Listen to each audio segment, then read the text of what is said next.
अस्सलामुअलैकुम दोस्तों, आपका राज गल्फ न्यूज़ में बहुत बहुत स्वागत है। दोस्तों, आज की वीडियो में हम कुवैत की कुछ अहम तरीन खबरें जो हैं वो आप दोस्तों के साथ शेयर करने वाले हैं और एक अपडेट जो है वो ओमान की है जो आप दोस्तों के साथ शेयर करने वाले हैं। तो अगर आप कुवैत और ओमान के अंदर रहते हैं तो इस वीडियो को आप शुरू से लेकर आखिर तक ज़रूर देखें। दोस्तों, वीडियो पसंद आए तो लाइक और शेयर ज़रूर करें।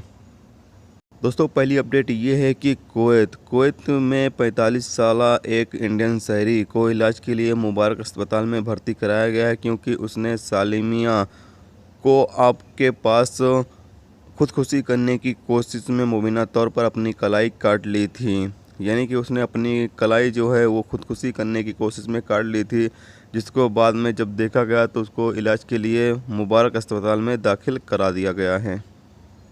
दोस्तों, अगली खबर यह है कि कुवैत के कस्टम ड्यूटी एहलकारों ने कुवैत में लगभग 4,608 शराब की बोतलें और 384 नशावर गोलियों की स्मगलिंग करने की कोशिश को नाकाम बना दिया, जो एक एशियाई मुल्क से स्वेक एयरपोर्ट पे आया था। जिसको शक के दौरान जब चेकिंग किया गया तो इसके अंदर के शराब की बोतलें और कुछ नशावर सामान हासिल हुए हैं, जिसे जब्त कर लिया गया है।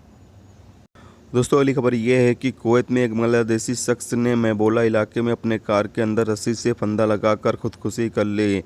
तो यहाँ पर दोस्तों आपको पता चले कि एक बांग्लादेशी शख्स ने अपनी गाड़ी के अंदर रस्सी लगाकर खुदकुशी कर ली और वहाँ पर यानी कि एक इंडियन शहरी ने कलाई काट कर खुदकुशी करने की कोशिश की। दोस्तों, अगली खबर यह है कि कुवैत कस्टम ड्यूटी अधिकारियों ने दिल्ली बुनियाद पर बेड कवर, कंबल सहित कई नकली ब्रांड के सामानों से भरा एक 14 फीट का कंटेनर जब्त किया है। यानी कि एक 14 फीट का कंटेनर जो है वो जब्त किया गया है, जिसमें कंबल, बेड कवर और कई ब्रांड के जो हैं वो नकली सामान मौजूद थे, जो कि कुवैत के अंदर दाखिल करने की कोशिश की जा रही थी कंटेनर के जरिए, लेकिन उसको तहकीकात के दौरान उसको जब्त कर लिया गया है।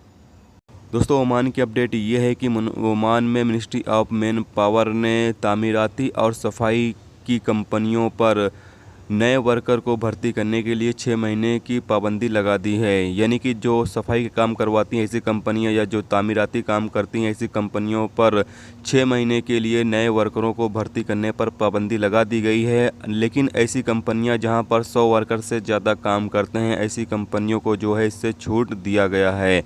यानी कि ऐसी कंपनियां जहां पर 100 वर्कर से ज़्यादा काम करते हैं ऐसी कंपनियों को इससे छूट दिया गया है कि वो नए वर्कर को भर्ती कर सकती हैं। लेकिन ऐसी कंपनियां जहां पर 100 वर्कर से कम काम करते हैं तो ऐसी कंपनियों को 6 महीने के लिए सस्पेंड कर दिया गया है कि वो नए वर्कर को भर्ती नहीं कर सकती हैं।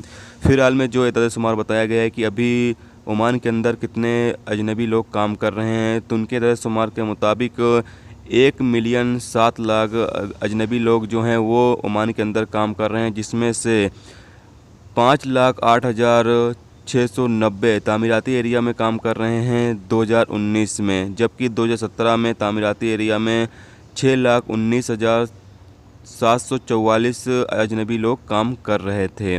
अब दोस्तों आपके साथ एक न्यूज़ ये भी शेयर करते चलो कि जैसा कि कल मैंने आप सभी दोस्तों के साथ एक अपडेट ओमान की शेयर की थी, जिसमें मैंने आप सभी दोस्तों को ये बताया था कि ओमान में तकरीबन जो अभी यानी कि बारिश का माहौल है उसकी वजह से साइड पर यानी कंस्ट्रक्शन साइट पर काम करने वाले 6 अजनबियों की मौत हो गई थी। तो वो दोस्तों सब के सब जो हैं इंडियन शहरी थे। इस हवाले से भी रिपोर्ट आ चुकी है कि वो सारे के सारे जो हैं वो इंडियन शहरी थे।